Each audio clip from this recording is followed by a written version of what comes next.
साथीहरू आज चाहिँ मैले चिकन कोर्माको रेसिपी लिएर आएको छु। हेर्दा मिठो खाउँ खाउँ लाग्ने अनि छिटो पनि रेसिपी लिएर आएको छु।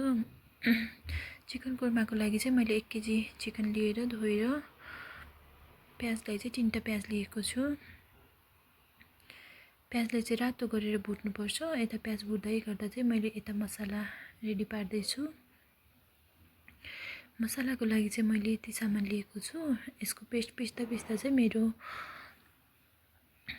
प्याज रेडी भएको छ। प्याज यतिको रातो भएपछि चाहिँ चिकनलाई राखेर माथिबाट नुन र बेसार राख्ने अनि लक्डी र ल्वाङ पनि राख्ने र राम्रोसँग छोप्दै चलाउँदै गर्ने।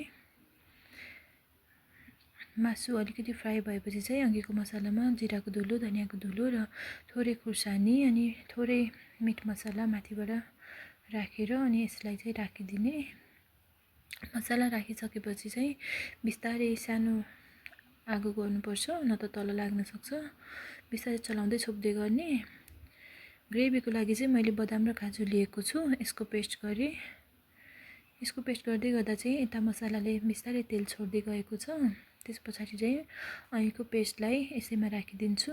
राखेर चाहिँ बिस्तारै आफूले पानी कति राख्न मन लाग्छ त्यसपछि राखेर बिस्तारै छोप्दै चलाउँदै गरेपछि चाहिँ